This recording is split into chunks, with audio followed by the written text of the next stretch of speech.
Good evening, welcome to my new vlog. तो बस सुबह में 5:45 उठ गया था और शाना मासी यार सोए हुए थे। शाना को मैंने नहीं उठाया बिकॉज मेरे को पापा मम्मी को लेके आना था मैक्स साकेत। पापा की आज एक सर्जरी होनी थी।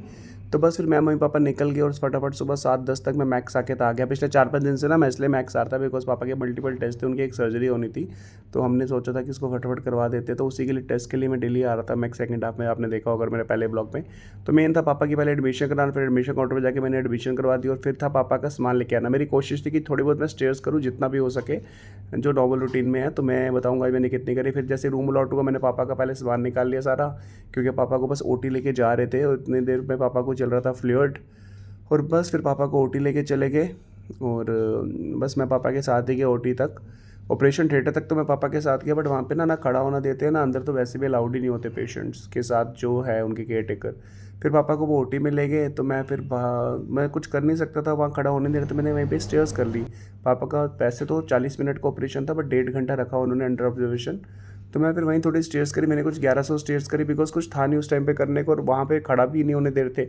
तो बट मैंने उसी टॉवर में स्टेयर्स करी, बहुत ज़्यादा तो नहीं करी, बट मैंने कहा 1100 करी। फिर मैं रूम में आ गया, फ़ोन में बैटरी नहीं थी, मैंने कहा फ़ोन चार्ज कर थोड़ा सा रेस्ट कर लिया। और बस उतने में मुझे बुलाया गया ऑपरेशन थिएटर से, तो फिर मैं वापस ओटी चला गया। और मेरी कोशिश थी जो भी मैं करूँ स्टेयर से करूँ, तो टोटल मिला के मैंने कुछ 1100 स्टेयर्स करी, ज़्यादा नहीं करी बट 1100 करी। और ये ही थी एक चीज़ इकोनॉमिकल यहाँ पे जो कॉस्ट पे मिल रही थी 40, नहीं तो बहुत महंगा है यार। एक चाय भी 100 रुपये की है यहाँ पे, नॉर्मल चाय, ऐसा नहीं सीसीडी की। फिर इतने में शाना और मासी आ गए और शाना का मुझे पता नहीं था, शाना अलाउ छोटे बच्चे अलाउ, शाना मतलब 12 साल से ये कैसा रोते नहीं है शाना? अच्छा पहले क्यों रो रहे हो बताओ, चलो बताओ।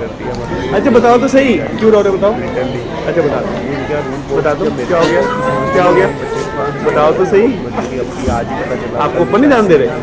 हाँ क्या बोल रहे हैं? हाँ दादू पर जाना था। हाँ वो क्या बोल रहे हैं? 3-4 से रिक्वेस्ट करी शाना को पिज़्ज़ा खिलाओ। मैंने रिक्वेस्ट करी कि आज आप अलाउ कर दो, मेरे से डिक्लेरेशन ले लो अगर कोई इन्फेक्शन का डिक्लेरेशन है, और कल से फिर मैं इसको नहीं लाऊंगा शाना को। मुझे सच में भी नहीं पता था।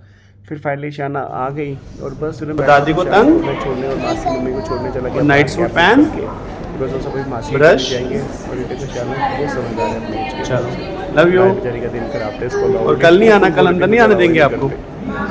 बस उधर ही रहना। फिर शाना को मैंने फटाफट से कैब बुक कर दी मम्मी पापा को, और ये चले गए। और फिर मैं जब आ रहा था तो मैंने कहा चलो मैं कुछ खा लेता हूँ डिनर, क्योंकि भूख लग रही थी, सुबह से कुछ अच्छे से खाया नहीं था। फिर मैंने एक सैंडविच और एक कप चाय ले ली। और फिर पापा को बेचारों को पेन हो रही थी, तो मैंने उनको वही बोला कि आज ही ऑपरेशन हुआ है, थोड़ा सा टाइम लगेगा, ठीक हो जाएगा। और बस अब पापा को फ्लूइड लग रहे तो मैं इसलिए मैं सो नहीं सकता, बीच में से उठ उठ के देखना पड़ेगा। Anyways good night, take care, bye.